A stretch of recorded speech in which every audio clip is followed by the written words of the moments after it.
खुलुमबाय बड'लेण्ड रादाब नायगिरि बयनिसिमबो फुंबिलिनि गोजोन हामलायथिखौ बावहरबाय। दिनै 12 नभेम्बर 2024 इं मायथाइनि सानसेनि फानजामुथियाव थानाय राशिफोरखौ फरायथिनो लाबाय। मेष राशि, गावनि दायनि थाखायनो दुखु खालामनो गोनां जागोन। लाजि फोनांजानो हागौ, गोसो हमथाना थानांगोन। वृष राशि, गोजोन सान, नखरनि बयजोंबो गोजोनै सम बारहोहरनो हागोन। रंजानायजों समफोरा बारलांगोन। मिथुन राशि, गोबावनि उनाव बिदा फंबाय लोगो मोनलायगोन। बिमानि मेगनाव खुसिनि मोदै गगोन। मोजां सान। कर्कट राशि, मुवा बायनायाव खहा जागोन। आखायाव रां थिनो हानाय नङा। गाज्रि सान। सिंह राशि, खहा जागोन।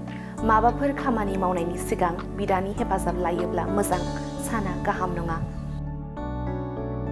कन्या राशि, समाजाव मान बांगोन। गावनि रोंगौथिखौ लानानै गुबुनखौबो मोजां गियान होनो हागोन। समाजनि गेदेर सुबुंफोरजों अनसायजागोन।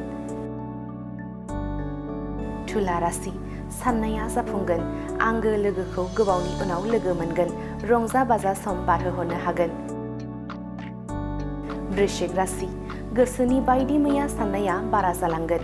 हारसिं थायैया मोजां। साना मोजां नङा।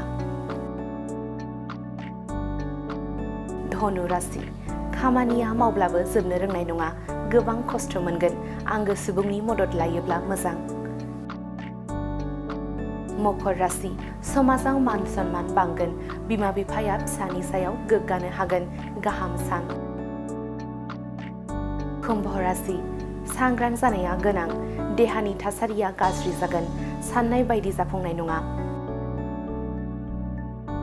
मीन राशि, गाहाम सान। देहा साबस्रांगोन। बाय बाहागिजों लामा दावबायनो हागोन।